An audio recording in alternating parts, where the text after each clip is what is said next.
Hello and welcome. It is Erick Erickson here, the Erick Erickson Show. From the North Georgia mountains to the Florida line, from the Chattahoochee to the Atlantic Ocean, all across the state of Georgia. Now WMAC in Middle Georgia, covering all of Middle Georgia. Welcome aboard. We have to get into impeachment and Mitch McConnell's changed strategy and the Inspector General report, which is pretty damning to the FBI, and to James Comey, who's trying to say everything's hunky-dory.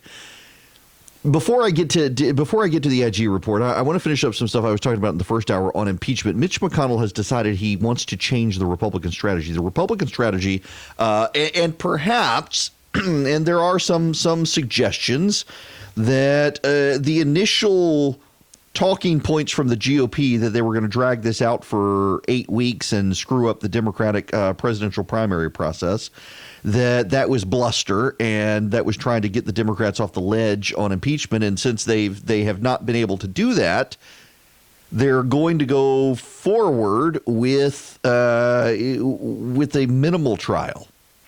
They don't want to have all the witnesses there now.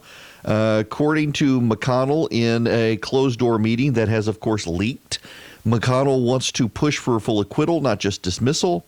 And he also wants to minimize a trial. And the reason McConnell wants to minimize a trial is because he doesn't want a bunch of witnesses coming in where nobody knows what they're going to say. It is too much instability, too much unpredictability, and he is deeply concerned about something like that happening. I think he's probably right about that. This is reporter Manu Raju from CNN. Senate Majority Leader Mitch McConnell is expected to hold a final vote to acquit President Donald Trump should he be impeached when a majority of senators believe his trial has run its course, instead of holding a vote on dismissing the articles of impeachment, two Republican senators told CNN. Republicans want to have a vote on acquittal, not simply rely on a 51-vote threshold procedural motion to dismiss the hotly disputed case. The Constitution mandates 67 votes are required to convict the president and remove him from office, a barrier widely considered too high to be reached in this case. McConnell can't rely on the vote of the vice president, who has no role in impeachment, even though he is the president of the Senate. Pence's power only applies to legislation and nominations. Instead, Chief Justice John Roberts will preside, and any tie motions would fail.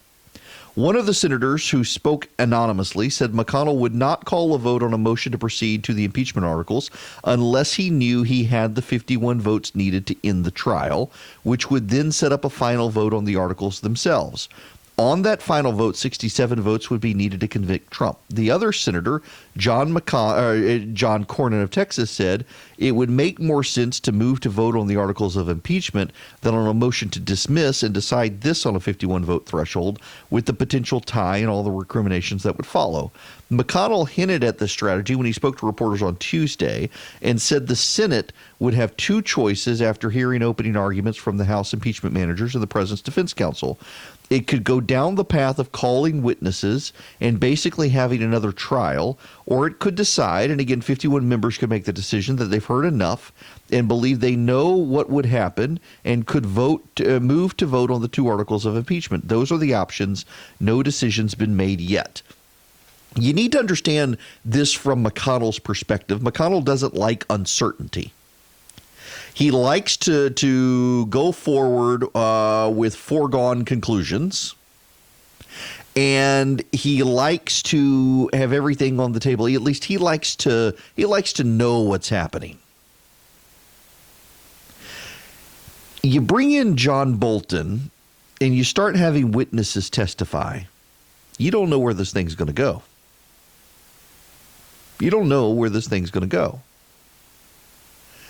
You bring in Mick Mulvaney, you put him under oath. You bring in John Bolton, you put him under oath. You bring in some of these other witnesses the Democrats have already talked to.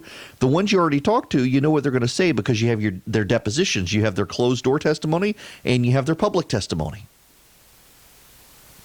You give the Democrat prosecutors a chance to question them. You give the president's team the opportunity to rebut them. But let's say they do call John Bolton to testify. If they do call John Bolton to testify, Bolton has signaled he had concerns. So what does he say? And does that persuade Republican senators to move towards impeachment? McConnell doesn't know, and no one in the Senate knows what John Bolton would say. John Bolton's not saying. So why do you go down that road? You know, when you're in law school, and I went to law school, I was there, I graduated, and practiced law for really 5 years. I've got my bar license. I keep it inactive, but was actively a lawyer for 6 years. Took me a year to wind down some cases, but was otherwise practiced for law clerk for 2, practiced for 5, wound down my practice for a 6th year. One of the things they teach you when you're doing trials and whatnot is you don't put people on the stand and ask questions if you don't already know the answer. In the entire process, and this is one frustration for Republicans, is that the Democrats intentionally rush this process. And we need to get into this one angle that I mentioned in the last hour I haven't gotten to yet of how you can tell they rushed it and turned it into a partisan affair. That there is a key thing that needs to be highlighted here. But you're taught in law school, and when you practice law with older lawyers, what you do is you go through a discovery process where you learn everything you need to know about the case, and you learn how to form a narrative. And you learn how to, when you think you're right, but you have information that undermines your case, how do you weave that information into the narrative? Because you know the other side's going to bring it up. So how do you bring it up in such a way that it undermines the narrative of the other side? And you never, ever, ever, never ever put someone on the stand who you're going to ask a question to and you don't know the answer. You just don't do that. It winds up going badly for you. You know, I've mentioned the story before. I did an election trial. The election trials are the one place where you have to put people on the stand and you don't really know what they're going to say. I did a defense of an election in Taylor County, Georgia, years ago. It was in 2000. The clerk of court lost, I think it was 13 votes, and he sued to overturn the election. There's a mathematical formula that his lawyer didn't know about, and that they were not able to get the election overturned, even though he lost by only 13 votes. One of the people they put on the stand said he was intimidated. And so the lawyer gets him on the stand to talk about it being intimidated. He confirms he was intimidated. The judge loses his business, throws everybody out of the courtroom except the lawyers and this guy, and demands to know who intimidated the guy. And the guy looks at the judge and says, nobody intimidated me. The judge says, you just said you were intimidated. He says, yeah, I've never been to court before. True story, actually. True story. If you want to look it up, because you don't believe me, the year was 2000. It was the election of 2000. It was whoever the clerk of court was. I can't remember the guy's name now. Versus Taylor County Board of Elections, the Secretary of State. The guy believed that said he had been intimidated. This other woman comes up. Her brother had not signed his voter ballot, his absentee ballot. She had signed it. And the lawyer was demanding that it be thrown out, and she explained that her brother had signed his voter registration card back in the 50s or 60s. He was old. He had died between the election and the trial. And like the day after the election, the guy died. He was ancient, and both of his arms had been torn off in a cotton gin, and that's why she had to sign his absentee ballot for him.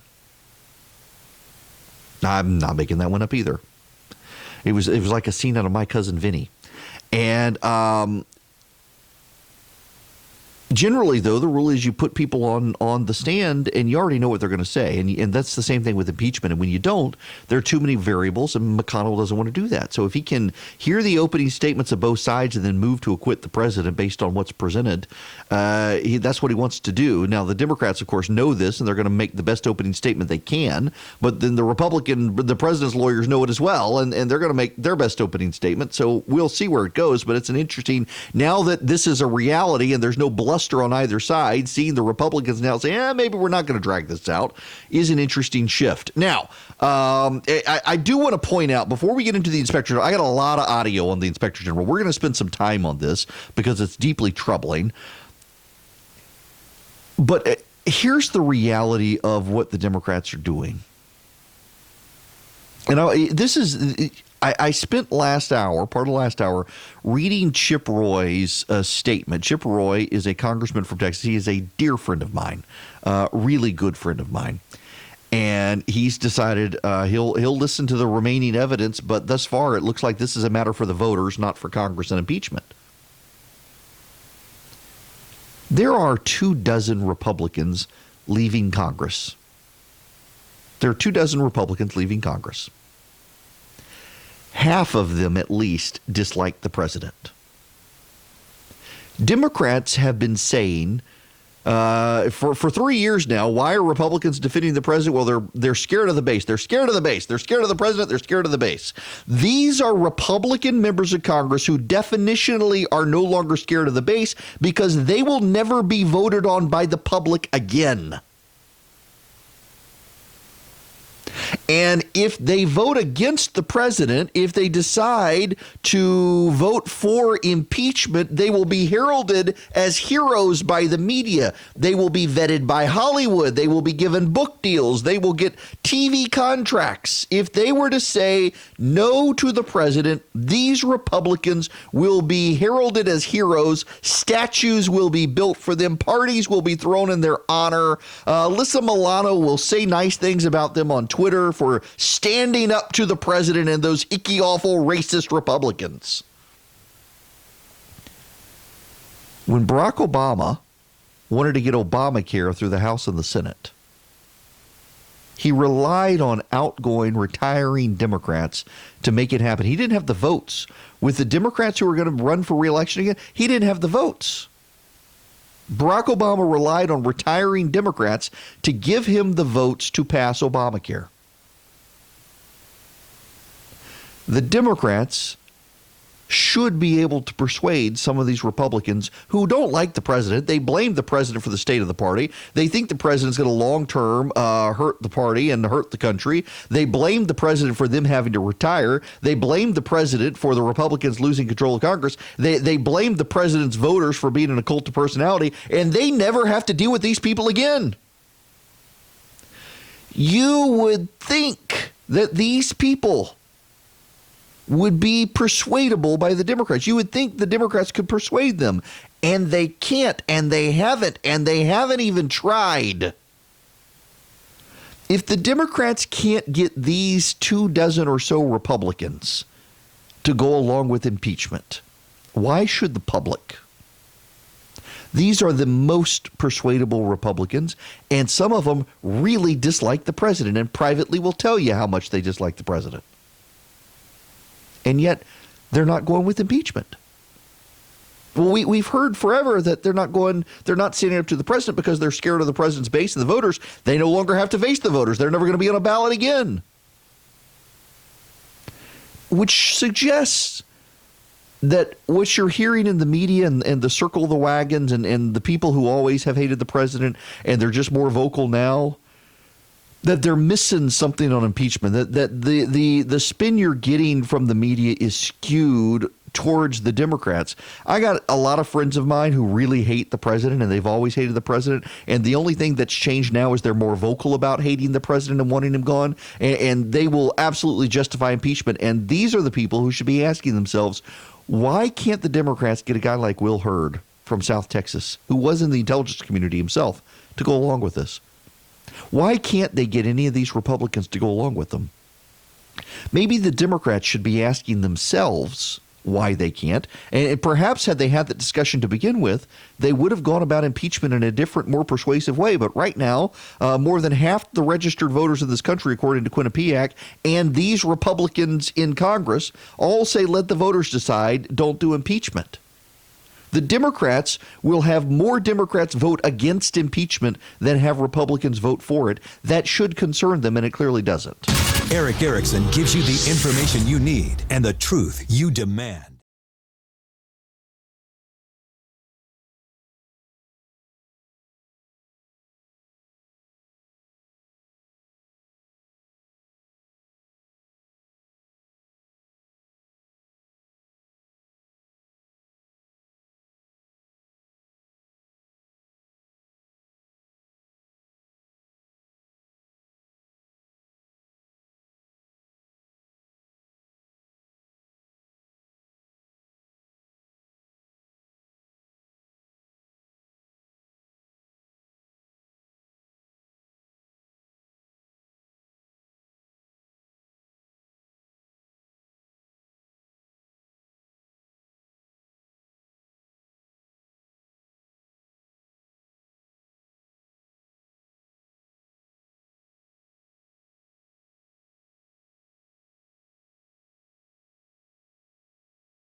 Rashida Tlaib, member of Congress, put out a tweet just a short time ago condemning the violence in Jersey City that led to a number of Jewish residents being killed.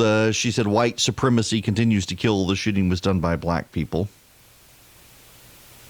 Thankfully, she has deleted it. Yeah. We'll get there.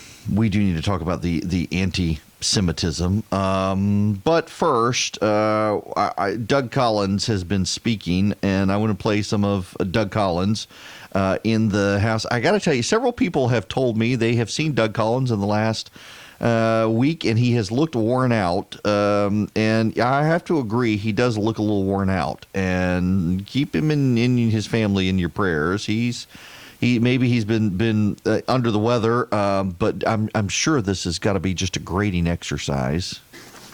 Don't give me the solemnity about impeaching a president. You've been wanting to do that for a long time. You ought to take it and just rejoice. Go at it, because this is what you wanted. But when it comes to the hearing, when it comes to the minority rights, when it comes to one that in which we have seen time after time after time, in which I have had to write this chairman multi-page letters on the abuse of procedural issues in this committee, this is a travesty.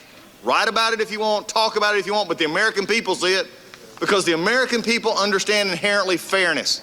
They understand due process. Why? Because it's what America was based on. It is what America takes pride in. And when we don't have it, nobody can have it. When we don't have fairness in this committee, how can they stand up and say, on the two weakest articles of impeachment in the history of this country, honestly, with a straight face, look at the American people and say, we did good? No, you didn't. You stained this body. You've taken this committee and made it a rubber stamp. That's Doug Collins talking about impeachment, and he's not wrong. Listen, every impeachment process begun in the Judiciary Committee in the past, including Clinton's, Nixon's, and even going back to Andrew Johnson, both sides were allowed to call witnesses that they wanted and have those witnesses vetted. The White House, the president's lawyer was able to participate. The Democrats didn't do it this time. They did deviate from what has historically been done in the past, and I do think that matters. Now, there's something else that matters. This is specifically related to Georgia. If you're listening online somewhere other than Georgia, it actually applies to you as well, but Georgia is one of the entities that is deeply in the news on this, and it has to do with the census. And there are a number of counties in Georgia where a significant proportion of people are expected to not respond to the census. Now, shouldn't have to explain this, but I guess I do. The House of Representatives is divided into districts. Those districts are based on population. Each state gets a district for every, I think it's 750,000 people, 750,000 people or so. Each state gets a district. Same with your state house and your state senate. Those are divided so that the populations of each district are equal. The more people you have, the House of Representatives has a fixed number of seats, and the more people Georgia gets, the more likely it is, say New York has lost population and Georgia has gained population, New York can lose a congressional district and Georgia can gain a congressional district. But the way to figure this out is a census. Also, your state gets federal dollars in proportion to its citizens. The more citizens your state has, the more money it gets from the federal government in block grants and other things for education, for poverty, for housing, for roads, you name it. And In Georgia, the census count will begin in January. Census workers are being hired right now. They do door-to-door censuses in this country. The Democrats wanted to do statistical sampling, and the Supreme Court said statistical sampling isn't valid. The Constitution requires an actual door-to-door census, knock on doors and take the census. And what typically happens is you'll get something in the mail from the federal government.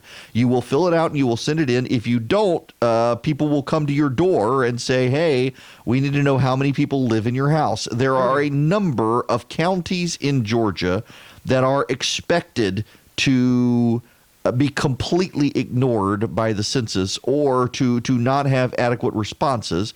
I have the names of those counties. 15. And I want us to go through them because some of them are in the listening area, including Clark County. I'll tell you what I know when we come back here on the Erick Erickson Show.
want to spend a good bit of time on the Inspector General's report. Mr. Horowitz testified yesterday. Before I do, though, this program is really specifically in Georgia. And while I have a master plan for worldwide domination, right now we are in Georgia, and I want to spend a little bit of time on a story in Axios. That there are a number of groups in the state of Georgia that are expected to be undercounted in the census. And the census affects everything about our relationship with the federal government. The census determines the number of representatives we have in Congress. It determines the amount of money we get for highway funds. It determines the amount of money we get for public schools, for housing, for campaigns to fight poverty. It determines a lot. And there are a number of counties in Georgia that the federal government is predicting will get undercounted. And the undercounting tends to be unauthorized immigrant populations, large minority populations, non-traditional households, lots of young children, poverty, and lack of internet access. What typically happens is you're going to get a letter in the mail from the federal government that demands that you comply by responding to tell them how many people are in your house. And whether you're black, white, Asian, Hispanic, Native Hawaiian, you name it. And you are obligated legally to fill this out and send it back. And if you don't, you will get a knock at your door. Some people will get a very burdensome survey from the census, and that very burdensome survey will demand to know how many toilets you have in your house and all that. It's ridiculous. But the key here is the federal government wants to know about you and your household, how many people are in your household. And there are a number of counties in Georgia where the federal government is signaling that they may have a very, very difficult time getting people to respond. And I want to review some of that for you. One of them is our flagship station, WGAU in Athens, Georgia, and Clark County. The federal government is warning that up to 26.4% of the county could fail to respond. The reason being is there are a high proportion of renters because they're college students there. There's a low median income in Clark County. There's a high proportion living below the poverty line. And those factors, high renter, low median income, and high proportion below the poverty line, is a red flag of people who will be undercounted in the census. And it is essentially people cut off their nose to spite their face in this regard. Because if you were undercounted in the census, you're then undercounted in the amount of aid given to your county by the federal government to help you fight poverty. So you have a large number of people who are below the poverty line in your county. Those people need the most help from the government, and those are the people least likely to be counted in the census. And that's kind of a problem. Bibb County, here where I am, Macon, same thing, 26.3% is 26.4 in Clark, 26.3 in Bibb County. The reason here, low median income, high proportion living below poverty, and high proportion of black households. Black voters in Georgia tend to not comply with the census. Also, frankly, there are a lot of people who go to work for the census who claim that they've gone into black communities, but because of crime in the area or perception of crime in the area, they don't actually go, and people get undercounted. Macon County, not Macon, Georgia, but Macon County, one of my funny pet peeves with Georgia is how many counties there are that have the same name as cities, and the cities and the counties are never in the same place. Macon County, 26.3% there. Macon County is south of actual Macon. High proportion below the age of 19 with no insurance. High proportion of people above the age of 65 with no insurance. High proportion of people 19 to 65 with no insurance. Now, what does that have to do with it? Statistically speaking, people who have no health insurance are people who live below the poverty line or are migrant populations. And those people, a lot of them may be illegal aliens, and they don't want to talk to a census worker because they're afraid they'll get deported. Down on the coast, Liberty County, 26%, because of a high proportion of renters, high proportion who moved to a different location from last year, and a high proportion of people 18 to 24. That area south of Chatham County has that in Long County as well for the same reason. Also, a high proportion speaking Korean and English not very good, has a lot to do with military bases in that area. And then there's Eccles County, next to Lowndes County, next to Valdosta. 25%, a quarter of the population, is expected to not comply, not answer the census.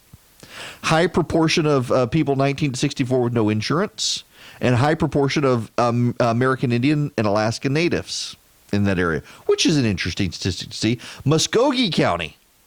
27% of Muskogee County, that's Columbus, is expected not to answer the census taker's door knock because of a high proportion of renters and a high proportion of African-American community. Now, renters, in addition to a lot of them being college students who are actually from elsewhere or military in Muskogee County's case, it's hard to get into the apartment complex. Now, according to the law, apartment complexes have to let the census workers in to knock on the doors. But given how apartment complexes are structured, it is often very hard for that to happen. If you are a landlord, though, you're supposed to let them in. Now, Chattahoochee County, which is right next door to Muskogee, same situation really, has a lot to do with age and military. 28.8%. That may be the highest in the state. I think it is the highest in the state. 28.8%. Why? A high proportion with children under the age of 6, high proportion of renters, high proportion age 18 to 24. That, again, has a lot to do with military families in the area, among other situations. Those are some of the counties. The other big one is Fulton County. Fulton County is Atlanta. It is Alpharetta. It is there are so many newly incorporated places in Fulton County, I can't keep track of all of them. But has a high proportion of renters and a low rate of prior responses, and so they're worried about it. Atlanta could cause the entire state to be thrown off in the census.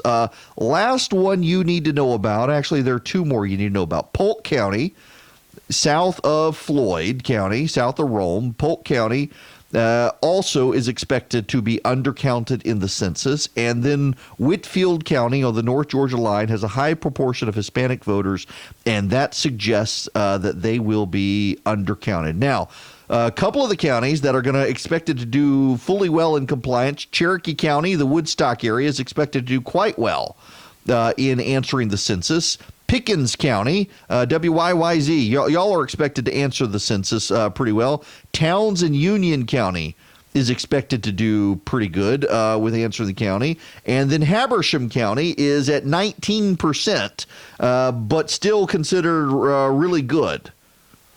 The rest of you people need to work on it. Also, Atkinson County down there, you guys in Atkinson County, about a quarter of the population, not expected to answer the census. Now, I wrote, this may bore you to death, and I'm sorry, but I feel like it's a public service I need to do because there actually are real issues with the ability of people to respond in the state of Georgia to the census.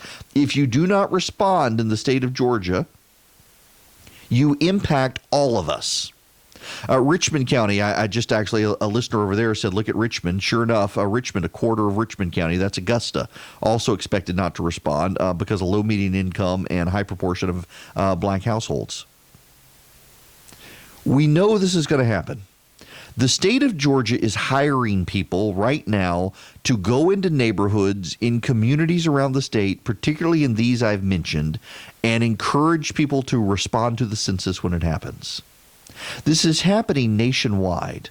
Ironically, black voters tend to undermine themselves because they tend to, even more so than legal Hispanic voters, legal Hispanic citizens, I should say. Voters doesn't matter. It's the number of people. So illegals and legals all need to be counted in the census because it all impacts your state's representation and funding. But black voters, black residents tend to be the ones who hurt themselves the most in all of this because even more so than legal Hispanic residents of the country, black residents in the United States tend to do worse than anyone else when it comes to responding to the census. They tend to not respond. They tend to not allow the census worker into their home. They tend to not open the door, and they tend to not return the mail from the census. Now, honestly, I don't blame them.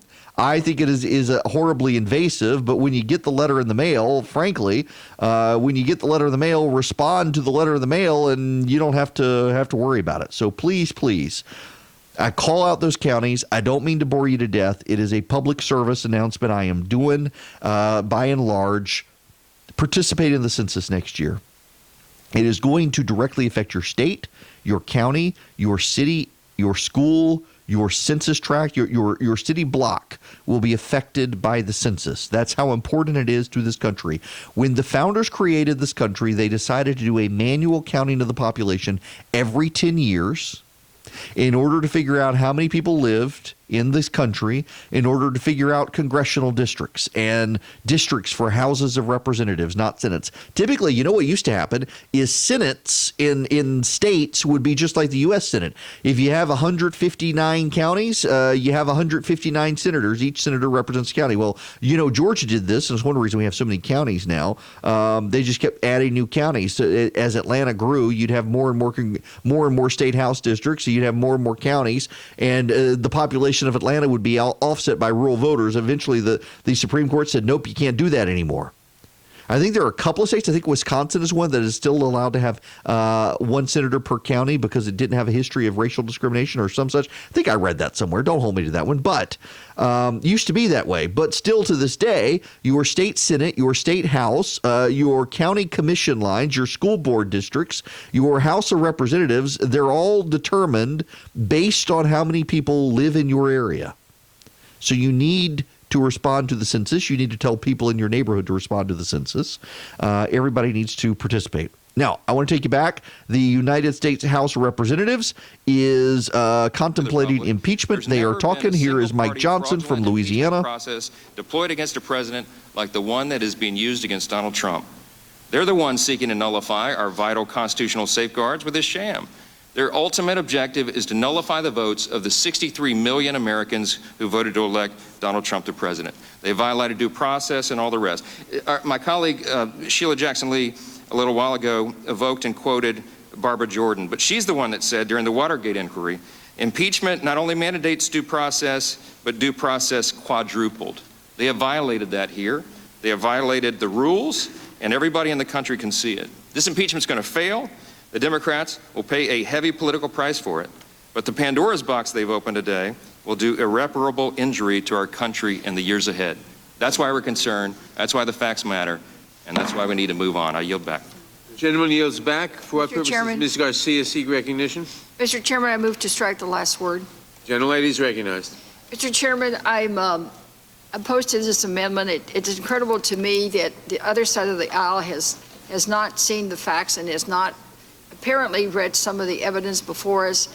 It is obvious to me that this president has put his personal interests above this country. And with that, I'll yield back to the gentleman from Maryland, Mr. Cicilline. Rhode Island. Rhode Island. Sorry? Rhode Island. Oh, Rhode Island. I thank the gentlelady for yielding. We've just heard our Republican colleagues claim that there was no demand, no conditionality for the release of this aid. And in fact, it was motivated by this president's deep desire to ferret out corruption. That is laughable. The president of the United States had 2 phone calls with President Zelensky. He never once even uttered the word corruption, because it wasn't about corruption. And the reason we know that is the Department of Defense had already certified that steps had been taken to combat corruption back on May 23rd. And despite that certification, that hold remained in place. In fact, the professionals testified about them trying to figure out, how is it possible it's legal to hold this aid? That is Cicilline from Rhode Island. He is one of the lead sponsors on the articles of impeachment. The Republicans have moved to strike the first article of impeachment, which is abuse of power.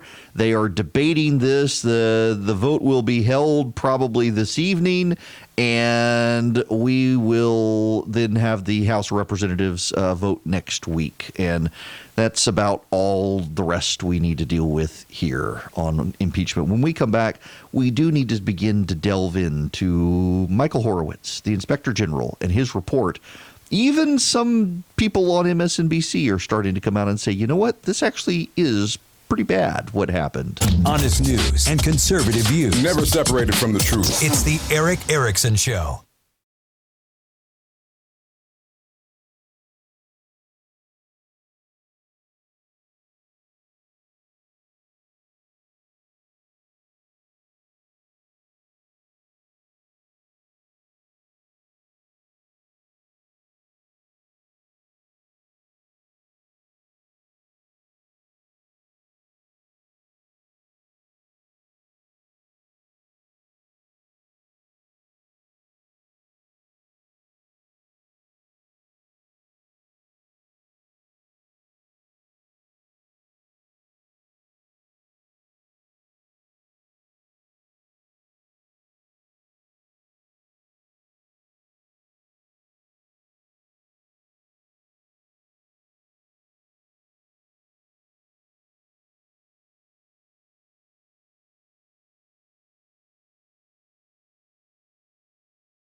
I want to play you some audio to set the stage for where we need to head.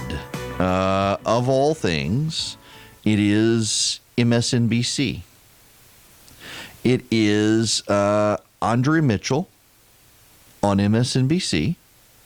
And even she is beginning to note that there are real problems with the Inspector General report. There are real concerns with what happened with the FBI when it came to investigating the Trump campaign and possible collusion with the Russians. Andre Mitchell on MSNBC is not exactly a conservative, a Republican, a Trump supporter. Yet listen. There were very clear mistakes made by the FBI in the first approval and subsequent reapprovals, submissions for authorization by the FISA court, that special security judge who approves surveillance. And a particular point was something that is pretty egregious, which is the altering of a document to not inform the court and to not inform others that Carter Page, who was a former Trump campaign associate of the president's, was actually also at times a confidential source of the CIA. And to not share that information is which would have been very, obviously exculpatory, which might have led the judge to not approve the surveillance warrant on him. So that is a key thing that, of course, Lindsey Graham, in defense of the president, now the chair of the Judiciary Committee, and the president on the stump are seizing. The audio cuts out, but you get the point. they did refuse to share information. They did refuse to state facts. Here's Brett Baer on Fox News. I've watched more hours of hearings over the past 2 weeks than I care to, but one thing that came to the fore again is that a lot of questions were asked again and then again and again by both sides, knowing that they had been asked before. Democrats focusing on the determination that there was no political bias in the launching of the investigation.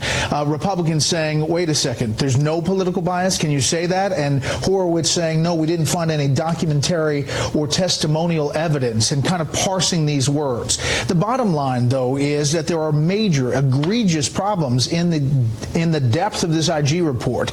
That these 17 things are not just simple mistakes. They are omissions, and in one case, a fraudulent effort to change an email to make a case to a FISA court to wiretap an American citizen.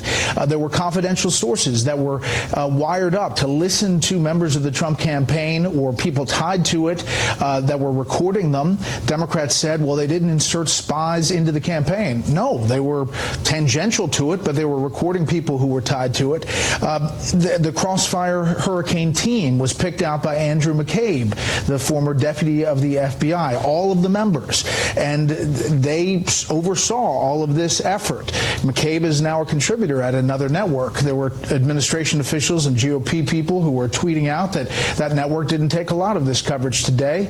But I'll tell you, at the end of this day, both sides of the aisle admitted that there are serious problems in the FISA court system and ones that they have to address quickly. There's a real problem for the FBI in this audio, and we're going to hear from the Inspector General when we come back. There's just not enough time right now before we go to break to really dive into his audio and what he said, but it's pretty bad. And it is worth noting that Andrew McCabe had a role to play in this. And Andrew McCabe is now a paid contributor at CNN. In fact, you will hear when we come back that all the people were picked by Andrew McCabe on these teams. And you will hear that the FISA court was lied to by a lawyer for the FBI. The lawyer for the FBI found out from the CIA that Carter Page was actually a source for the CIA. And the lawyer for the FBI changed the documents to say the CIA said he was not a source for the CIA. That lawyer is now going to be charged with a felony from the FBI. He nearly got away with it. The Democrats insist that there was a factual basis outside of the Christopher Steele dossier for pursuing these claims. The Republicans insist that's not so. The Inspector General says there was a factual basis. And now John Durham and Bill Barr are coming out and saying, wait a second, we may have some more information to add to this that will change your opinion. And the Democrats are doubling down on partisan talking points on this. I want to get into it when we come back, and we need to listen to this audio. It is deeply, every American, regardless of partisanship, should be troubled by what the FBI did.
Hello and welcome across the state of Georgia. I am Erick Erickson. This is the Erick Erickson Show. The phone number, if you would like to call in, 877-97-ERIC. 877-973-7425. You can email me, Erick, it's E-R-I-C-K, at theresurgent.com.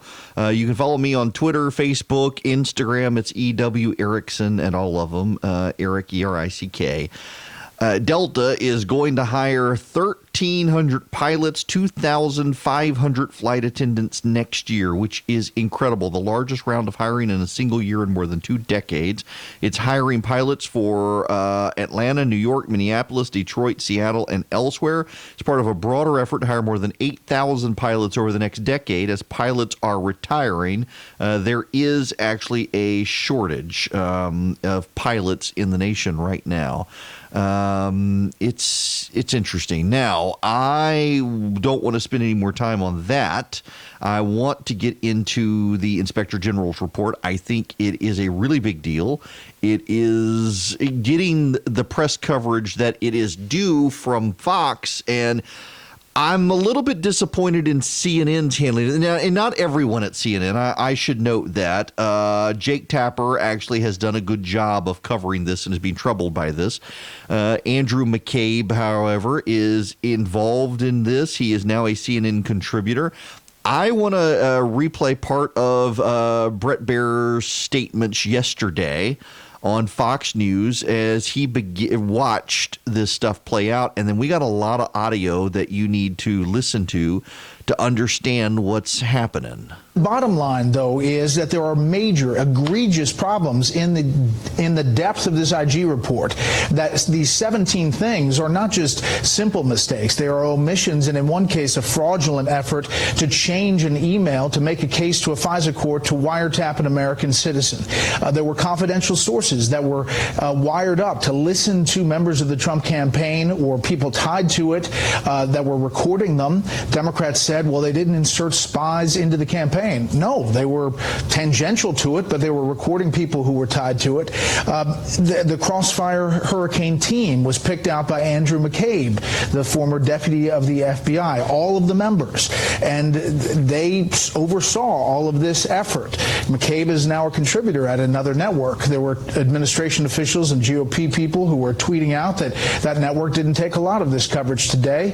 But I'll tell you, at the end of this day, both sides of the aisle admitted that there are serious problems in the FISA court system and ones that they have to address quickly. Yes, they do, and that is CNN, where Andrew McCabe is hired. In fact, don't believe Bret Baier, don't take his word for it. Here's Michael Horowitz, the Inspector General. These are experienced people, right? In this case, these were experienced people. Many of them had professional degrees, include but not limited to law degrees, right? I actually don't know what all their degrees were. Okay. They knew the law. They should have not only known the law, they should have known every single policy that they had to deal with here. I mean, they were handpicked by Mr. McCabe, right? They were handpicked. Okay. This wasn't their first rodeo. It certainly wasn't, with maybe an exception or two towards the end, of relatively new agents coming on board. Well, but that to me, should not have been an excuse, just sure. to be clear. Well, it just seems to me that it has to be one or two things. Either incompetence or intentional conduct. I agree. It's either sheer incompetence, intentionality, or something perhaps in between. So which do you think it is? We've got so many different people here. First of all, it wouldn't be fair to lump everybody into one, because there are different actors coming in at different times. Some people have more touches of this than others. I think it's fair for people to sit there and look at all of these 17 events and wonder how it could be purely incompetence. Okay. Well, I want to thank you again. I know this puts you in a tough spot. And I hope you'll tell your colleagues back at the FBI that we appreciate their work. Absolutely. But this got to be fixed. Yeah. At a minimum, somebody's got to be fired. Yeah. Well, the person who should be fired was probably Andrew McCabe, who's now got a sweet gig at CNN. That was Senator Kennedy of Louisiana asking the questions. He also Kennedy is always one to coin a great phrase. He's the Doug Collins of the Senate in that regard. Listen to this. I believe the FBI is the premier law enforcement agency in all of human history. Would you disagree with that? I would not. But clearly we've got some bad apples. Mm-hmm. I want to thank you, and I want to thank your team for your usual superb job. After I haven't read the entire report. I'm about 70% of the way through, but I'm going to finish it. It's tedious. Yes. I don't mean that in a pejorative sense. It's supposed to be tedious. Right. After about 15% of the way through, it made me want to heave.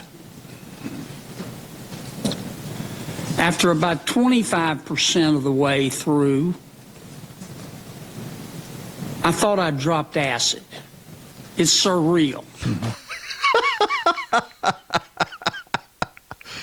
Oh, which raises all sorts of questions, does it not? Now, I do want to play, just in the interest of full disclosure, fairness, and everything else, I do want to play for you some of what Dianne Feinstein had to say.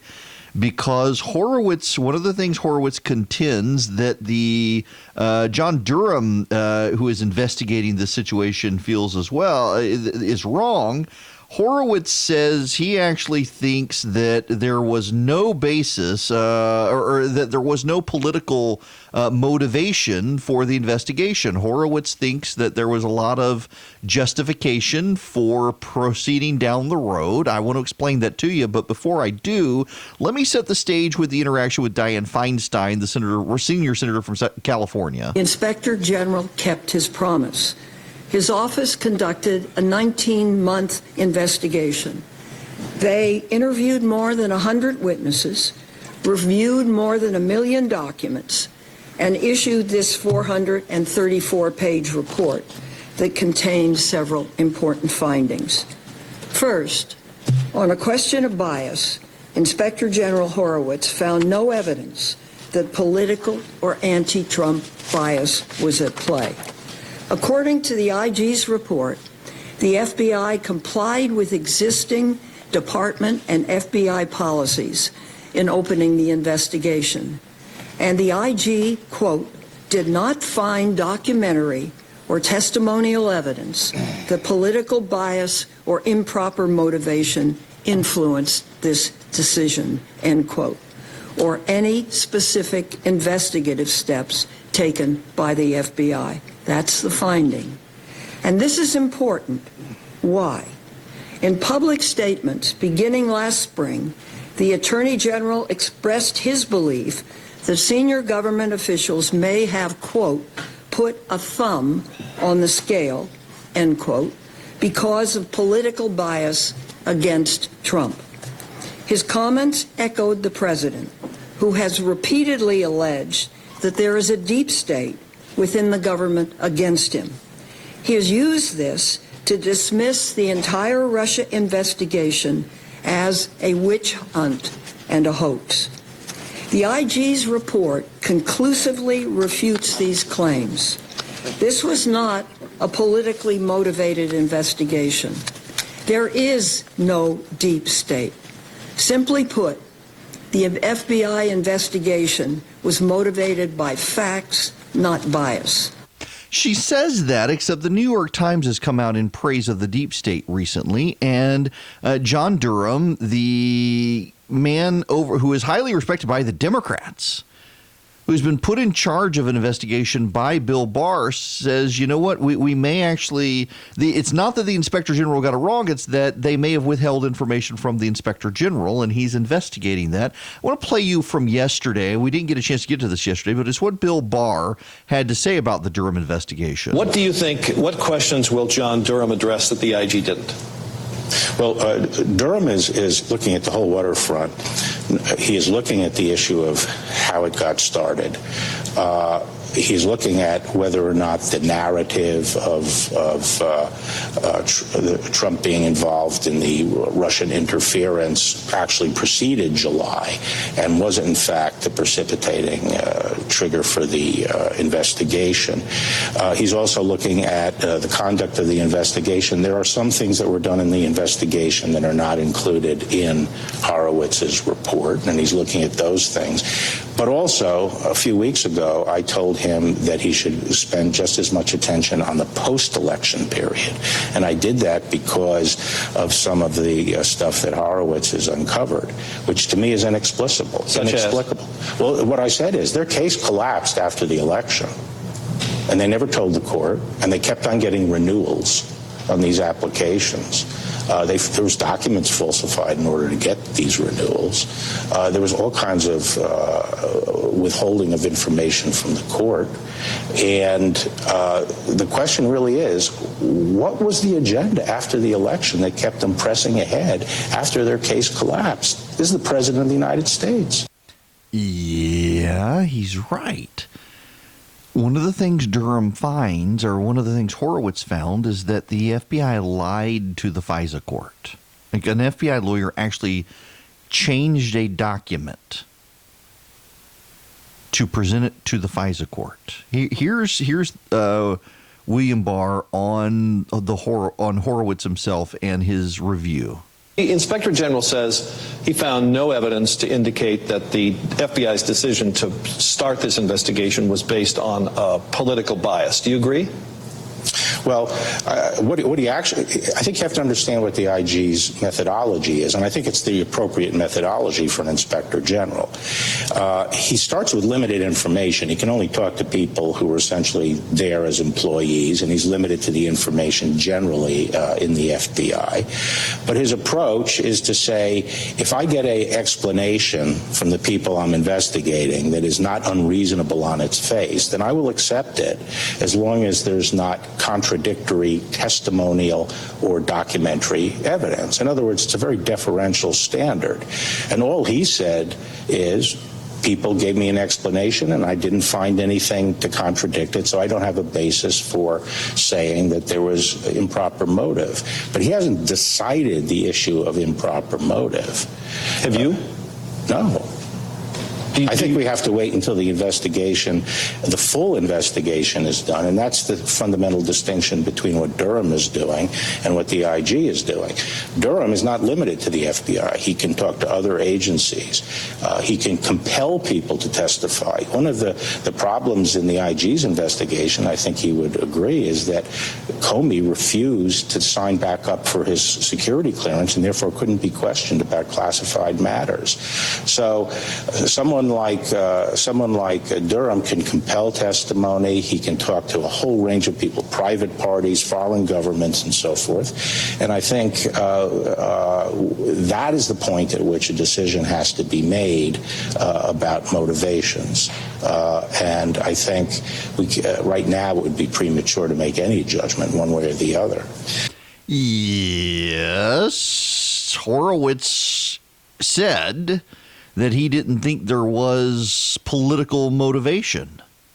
He didn't think there was political motivation, but some of the things that actually came out were actually really troubling between how they handled it, how they got it, how they began it, and the information they presented to the courts. We need to hear what they did in court. I mean, one of these guys from the FBI is probably going to go to jail, deservedly so, for what he did. And again, a major news network that has gone wall to wall with impeachment coverage did not want to go to coverage with this yesterday. And it just so happens that they made a big deal about hiring one of the people who is implicated now in the Inspector General's report. And that's problematic. Want to be on the show? Call Eric now at 877-97-ERIC. That's 877-97.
You can call in 877-973-7425, and I will take your phone call.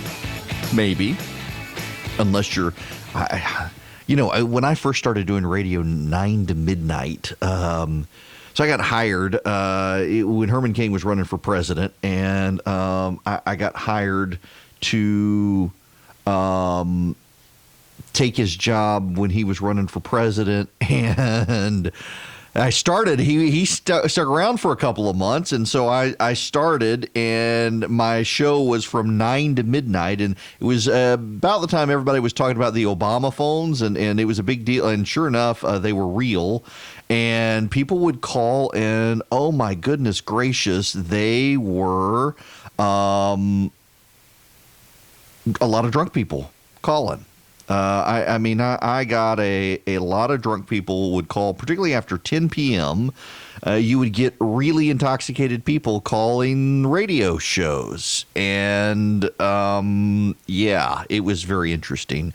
So don't call me drunk or obnoxious. But if you have a question or your comment on impeachment or the FISA stuff, 877-973-7425. Let us delve in now to some more of the audio on the situation with the FISA, and this from Lindsey Graham. Surveilling Carter Page became unlawful?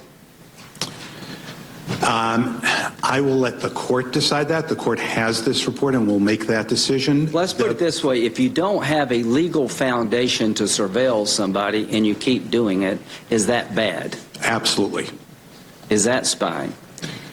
It's not. It's illegal surveillance. It's not court authorized. Whatever illegal surveillance means, they did it.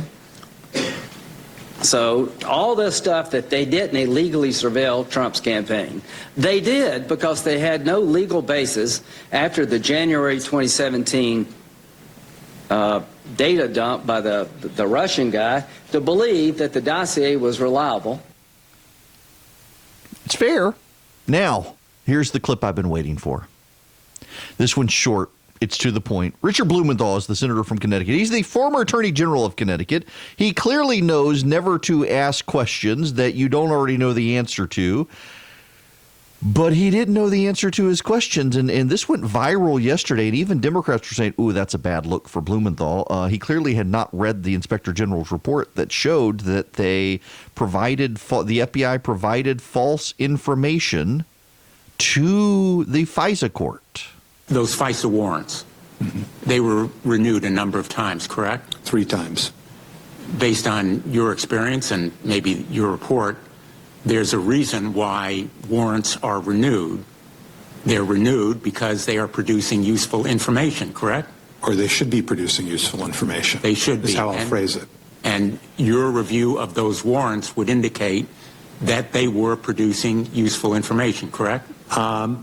Not sure that's entirely correct, and I don't know how much I can say about that in this setting. Well, they were producing information. They were producing information. I'm not sure how I would characterize whether they were helpful or not. Oh, yeah. Yes. For example, the Crossfire Hurricane team obtained information from Steele's primary subsource in January 2017 that raised significant questions about the reliability of the Steele reporting. This was particularly noteworthy because the FISA applications relied entirely on information from the primary subsource's reporting to support the allegation that Page was coordinating with the Russian government on 2016 U.S. presidential election activities. However, the FBI did not share this information with department lawyers, and it was therefore omitted from the last 2 renewal applications. Yeah. Way to go, FBI. I mean, again, even Democrats out there are expressing concern about this. I mean, let's just go back to some of the commentary on MSNBC about this. Any indictment that Robert Mueller brought depends on the Steele dossier, and no aspect of any indictment that Robert Mueller brought depends on the surveillance of Carter Page. And so, I don't want to diminish the IG's findings or be dismissive of the IG's findings on the FISA material because, frankly, they're very upsetting, and this is not the way the process should work. It is not the way the process should work. A little bit more about the process. I got a clip I want to play for you, but it's over 2 minutes long. It is just the Inspector General. It's about 2 minutes, 17 seconds. We got about less than 30 seconds here. When we come back, you need to hear this.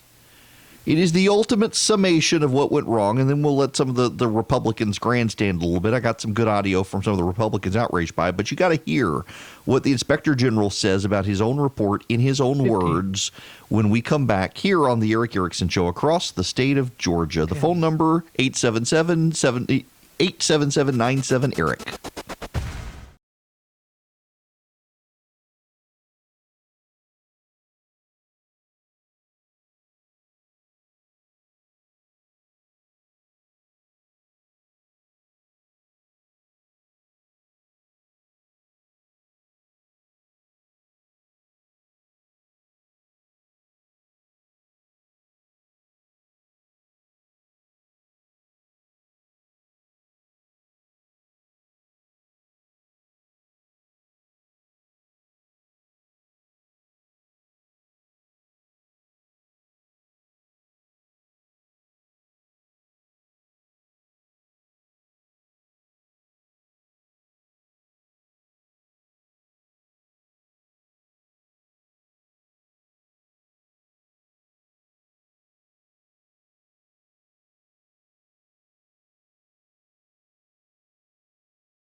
Hi there, it is Erick Erickson, and you need to know something. Real Clear Politics does polling averages. Polling averages are always better than individual polls. The reason polling averages are always better than individual polls is because some polls suck and some polls are really good. And you put the average together and you get a fairly good snapshot of where things are.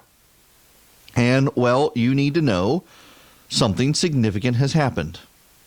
For the first time since they began asking, October 1st, since they began doing a poll of public support for impeachment, the polling average has always had public support for impeachment higher than public opposition to impeachment.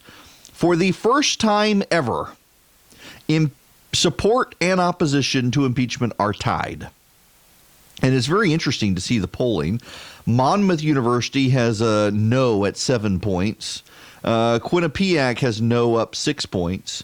Politico has yes up 9 points. Economist has yes up 4 points. It's interesting to see that there isn't a ton of it out there, but it is. I mean, Quinnipiac has had, let's see, NPR has it tied. Gallup has no by 2. Quinnipiac in the end of November had no up 3. Now it has no up 6. This is interesting. It's interesting to know about. This comes on the heels of the Inspector General report that shows the FBI really screwed things up.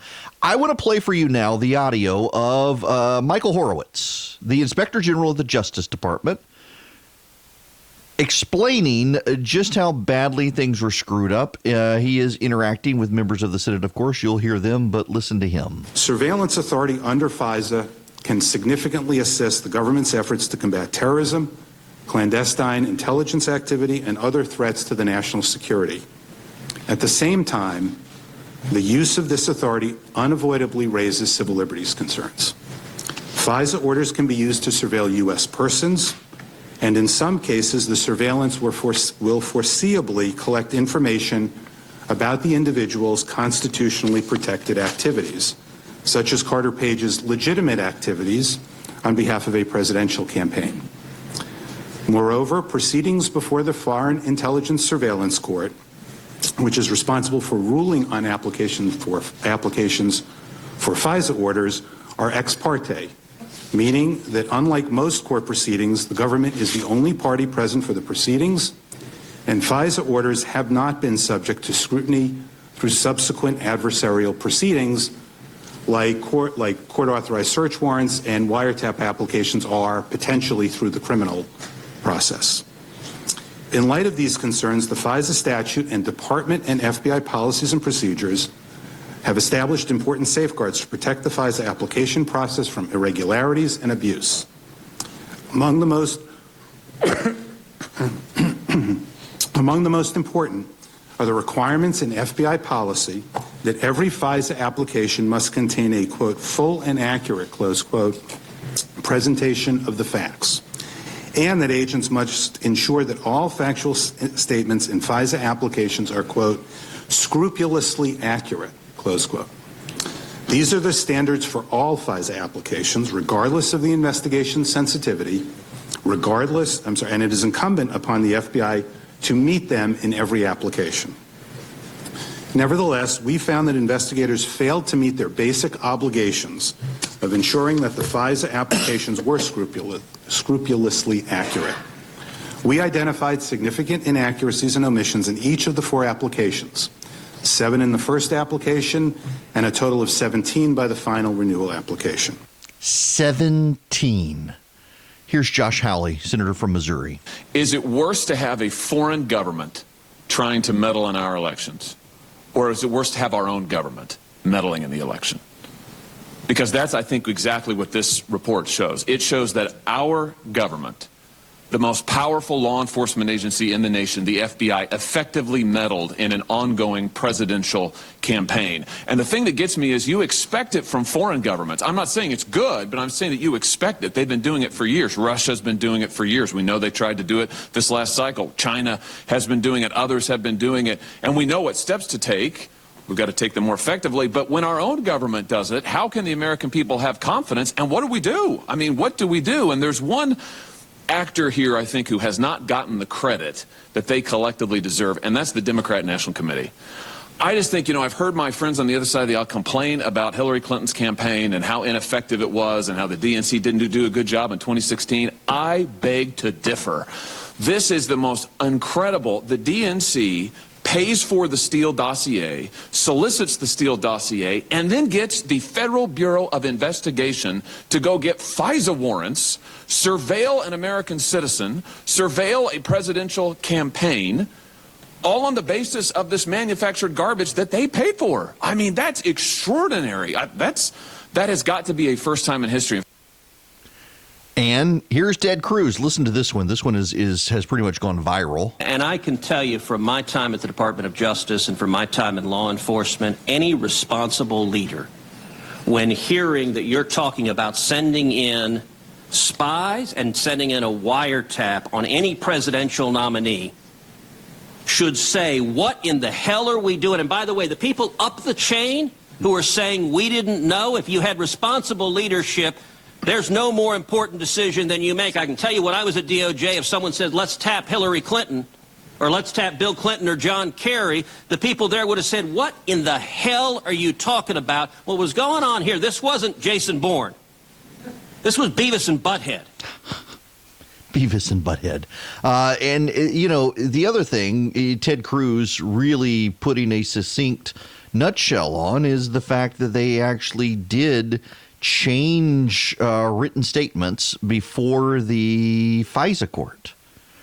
I mean, just consider that for a moment, that they changed written statements from the CIA to the FISA court. Listen to this exchange with Cruz and Horowitz. Well, let me rearrange the audio here so you can hear it. Yeah, sorry, folks. Technical difficulties all of a sudden here with the computer system. It's one of those gremlin days. Here we go. Let's see if this fixes it. So the men and women at home need to know what's happening. A lawyer at the FBI creates fraudulent evidence, alters an email. That is in turn used as the basis for a sworn statement to the court that the court relies on. Am I stating that accurately? That's correct. That is what occurred. Wow. They altered, and just so you understand here, the lawyer for the FBI reached out to the CIA and said, hey, is this guy a CIA informant, Carter Page? And the lawyer for the FBI said, yes, this guy is a CIA informant. I'm sorry, the CIA tells the FBI, yes, this guy is a lawyer source for the CIA. And what happens? The lawyer, Kleinsmith is his name, alters the document. So that the judge is told that Carter Page is not a source for the CIA. When you read this report, what they find is that a lawyer supervising the FISA process at the FBI, according to Mr. Horowitz, doctored an email from the CIA to the FBI, and he's going to be referred for criminal prosecution. Why is that important? Carter Page, who's been on the receiving end of all this, the foundation to believe he was a foreign agent comes from a dossier that we'll talk about in a minute. In that dossier provided by Christopher Steele, and we'll talk about him in a minute, they claim that Carter Page meets with 3 people known to be Russians, Russian agents, people associated with Russia. Carter Page, while being wiretapped by his government, says, I don't know 2 of these people, and to this day, there's no proof that he ever met 2 of those 3. The third person, he says, yeah, I met him. I told the CIA about my meeting because I was a source for the CIA. So they would have you believe that Carter Page is working against our government, not with our government. So Carter Page in the summer of 2017 is trying to tell anybody and everybody, I was working with the CIA, I reported my contact with this person, and nobody believed him. The CIA had told the FBI it was true earlier, but it never made it through the system. Somebody got so rattled at the FBI, they asked Mr. Kleinsmith to check it out. He checks it out. He communicates with the CIA. Is Carter Page a source for you? In an email exchange, they say, yes, he is. What does Mr. Kleinsmith do? He alters the email to say, no, he's not. And you caught him. When you read. Wow. That actually happened, y'all. That actually happened. Kleinsmith at the FBI, who was overseeing the FISA process, actually did that. And he's probably going to go to jail now for a felony. Here's Mike Lee, senator from Utah. So we're faced with two possibilities. Either one, these FBI agents purposely used the power of the federal government to wage a political war against a presidential candidate they despised, or two, these agents were so incompetent that they allowed a paid foreign political operative to weaponize the FISA program into a spying operation on a rival presidential political campaign. I'm not sure about you, but I'm not sure which one is worse. I am sure that neither conclusion is acceptable. They're both horrifying for slightly different reasons. I'm not sure there is a substantive distinction between the two of them. I'm not sure one can conclude. I'm not sure it's possible to conclude that the bias evident in communications between some of these investigators wasn't at least a part of it. Now, the fact that you say that there wasn't a causal connection between them, that there wasn't a sine qua non with but-for causal chain between those communications and the opening of the investigation itself is beside the point. The fact is, these were agents who made their bias clear, and they went after someone in part because they did not like his candidacy. And in fact, here's what the IG says about the briefings that the Trump campaign was being given by the FBI. I've been asking questions since September 2017. This is Charles about Grassley what speaking kind first. of defensive briefings the FBI provided to the Trump campaign. The FBI told me its briefings to both campaigns were similar and that it wasn't aware of action that it took as a result. Chairman Johnson and I wrote again to the FBI 2 months ago. We noted that text messages between Strzok and Page indicated that the FBI may have used defensive briefings not to warn the Trump campaign, but to investigate it. 4 questions along this line. Question number 1, would you agree that with respect to the defensive briefings, the Trump campaign's briefings were treated differently than those provided to the Clinton campaign? If I could, they were called strategic. It was not an FBI briefing. The FBI went to a Office of the National Director of National Intelligence briefing. It was a strategic counterintelligence briefing, and I mentioned that because it precisely wasn't a defensive briefing. It was an intelligence briefing, and they were treated differently in that the agent wrote it up to the file and put the information in the file. The briefings were identical, but the net result was one was for investigative purposes and one was purely for the intelligence briefing. Mm-hmm. And here's more Lindsey Graham. Thank you very much. And again, to your team, thank you for the service you've done to the country here. The former FBI Director James Comey said this week that your report vindicates him. Is that a fair assessment of your report? I think the activities we found here don't vindicate anybody who touched this. Okay. Let's run a clip here. This is what Comey said in 2018.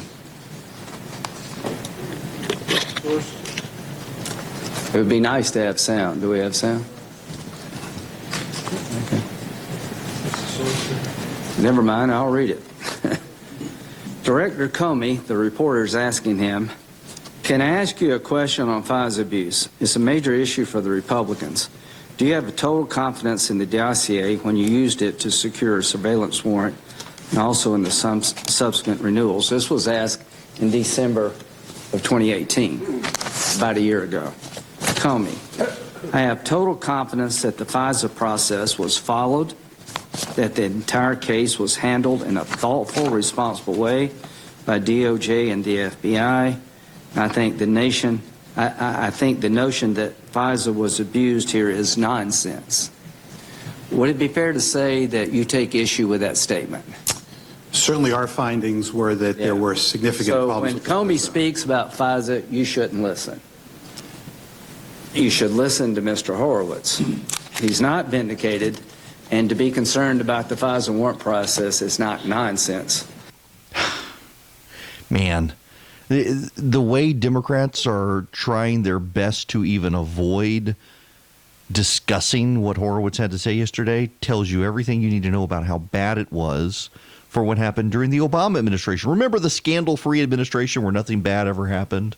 National connections, local focus. Erick Erickson is live every weekday.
It is Erick Erickson. I haven't sent out the sugar cookie recipe. I will be sending it out shortly. If you want it, there's still time. Text recipe to 33777. If you're already on the list, you don't have to. If you've never texted recipe to 33777, you got time before the sugar cookie recipe goes out.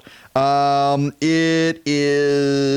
is an election today in the United Kingdom, and the polling has been interesting in that the Tories there, the Conservative Party, had a really big lead, and that lead has kind of gone down as the Labour Party has surged, but they're still expected to win. The Conservatives are. We just don't know how big their margin is going to be. There is a suggestion of a hung parliament, which could be interesting.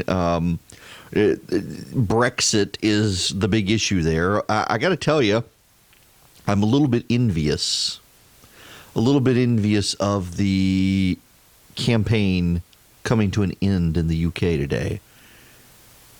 In Britain, a parliament can stay in for 5 years and then has to have an election, or they can call an election early.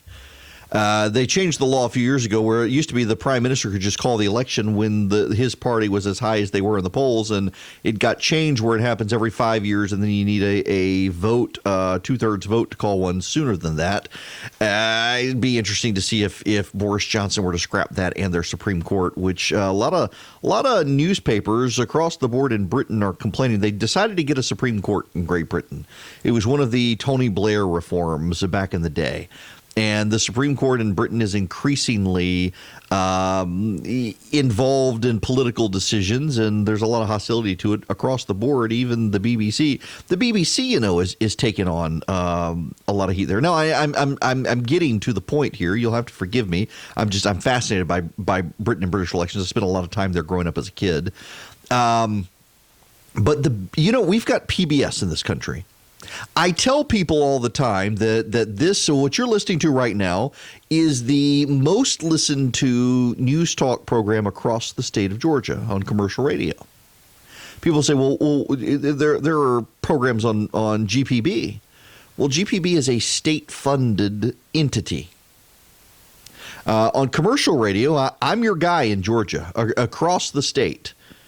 And there's no other program like this across the state, and we're still trying to get further across the state. We're still trying to get into some markets.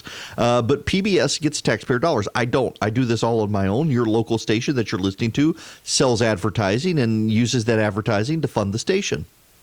We compete against a publicly subsidized program and publicly subsidized radio station that doesn't have to run ads because it can shake you down via the government. In Britain, though, there's an automatic shakedown. If you buy a television in Great Britain, you are forced to pay a license fee to the BBC.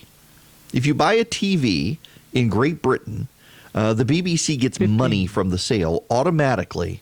And now the Conservatives are threatening to get rid of that. It'll be interesting to see if they have a PBS-style fight there. Will they get accused of killing Big Bird?